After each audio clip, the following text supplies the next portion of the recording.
O assunto agora é o surto de impetigo aqui em Santa Catarina. Na semana passada, a Diretoria de Vigilância Epidemiológica anunciou que estava avaliando esses casos de impetigo que poderiam ser, na verdade, catapora. Mas enquanto os surtos permanecem em investigação, eles continuam sendo tratados como lesões de pele sugestivas de impetigo. As equipes da DIV estão indo a campo nos municípios que notificaram a ocorrência de lesões de pele em alunos na última semana e não há previsão para a conclusão dos trabalhos. Então, para esclarecer quais as medidas de prevenção, qual o melhor tratamento adequado e o que é impetigo, eu converso com a médica infectologista pediátrica Sônia Faria e a dermatologista Silvia Schmidt. Boa tarde, tudo bem? Boa tarde. População preocupada, muitas dúvidas. Eu vou começar perguntando para a doutora Silvia o que é o impetigo, né? Como é que ele se caracteriza na pele, como é que funciona? Então, eu acho que a gente tem que pensar primeiro nesse surto no diagnóstico correto, né? Procurar um dermatologista, um infecto, fazer uma baciloscopia, uma bacterioscopia e diagnosticar. O impetigo é uma doença infecto-contagiosa, causada por bactérias e a transmissão é pelo contato da substância, do líquido que sai da bolha, né? Então é contato pele a pele, ou da crosta na fase aguda realmente. E tem vários motivos assim de aparecer, principalmente é muito comum em crianças, no verão, por causa do calor, por causa, às vezes, dos maus cuidados de higiene e contato mesmo, principalmente em crianças, né? A pediatra aqui vai falar melhor. Então, os padrões de higiene que têm que ser lembrados. Banho, secar bem as roupas, trocar as roupas, às vezes, em casos agudos, trocar a roupa de cama e lavar muito bem. E cuidar no diagnóstico, se realmente for um impetigo, o tratamento com antibiótico, que é necessário. E, em alguns casos, tirar a criança ou o paciente do meio que ele possa estar transmitindo. Doutora Sônia, pode consultar uma dermatologista ou também uma infectologista. E essa questão da catapora, né? Para o pessoal de casa entender o porquê que estão analisando e podendo ser casos de catapora. Bom, o que está se considerando essa possibilidade é pelo alto grau de transmissibilidade, de contagiosidade desses casos. Como a doutora Silvia colocou, no impetigo o contato é pele a pele. Na catapora, ou conhecida no meio médico como varicela, esse contato ele ocorre tanto através do contato com a pele, mas principalmente por via respiratória.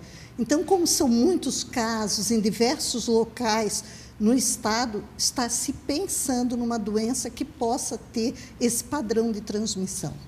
A questão de tratamento, né? Tem as vacinas, no caso de catapora, existem vacinas.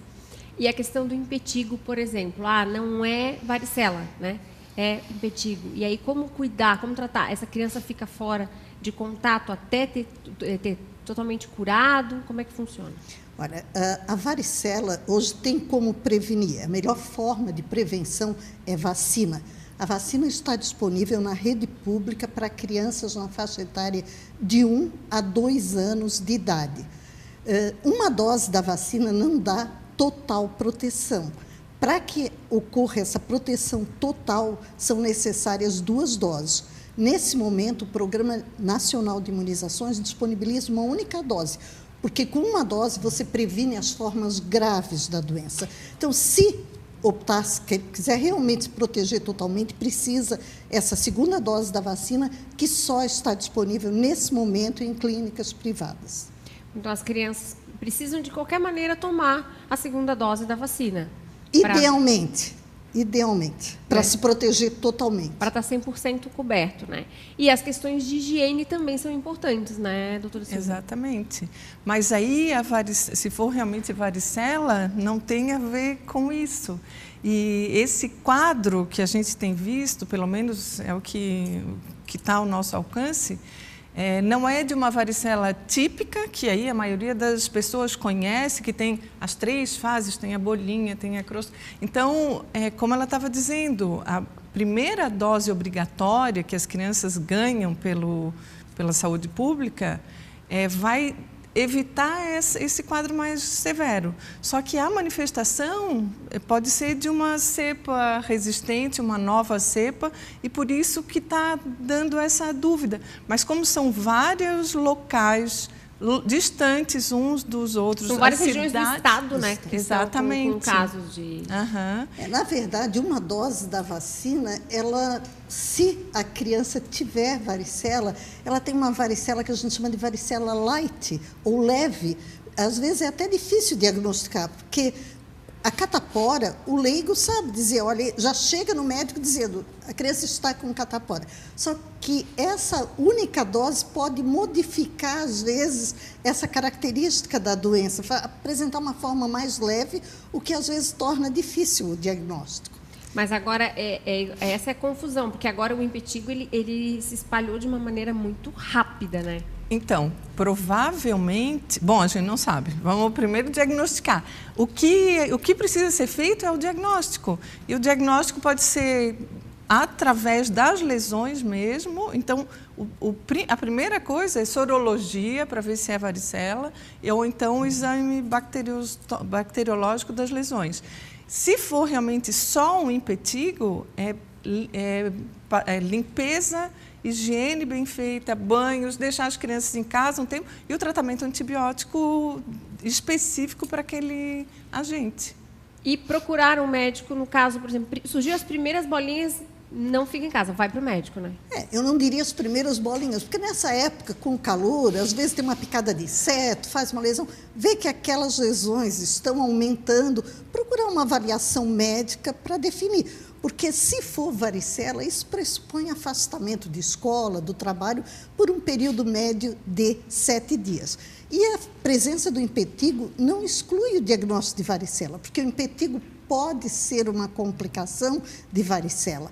A varicela ou catapora é uma doença causada por vírus, mas se ocorre uma porta de entrada na pele, se escarifica essa pele, que ela dá muita coceira, coça, pode ocorrer uma infecção secundária e causar o impetigo. Então, a presença do impetigo não exclui essa hipótese de varicela.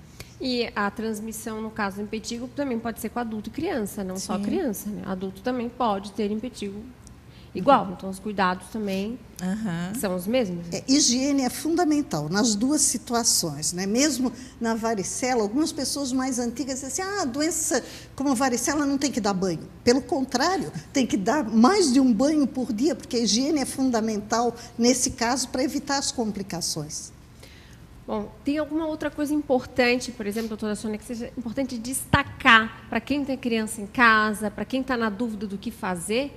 Além da questão da higiene, além da questão de procurar um médico para diagnosticar, tem que fazer um exame, né? Exame de sangue, né? Não, o exame das lesões. Só o exame das lesões. Aí a sorologia... Essa questão da investigação diagnóstica, a vigilância epidemiológica está se encarregando disso, né? Nós não vamos dizer, olha, vai fazer esse ou aquele exame, porque às vezes esses exames nem estão disponíveis para a população de maneira geral, mas isso cabe à vigilância definir o tipo de exame que eles vão fazer. Eu acho que a primeira coisa é prevenção.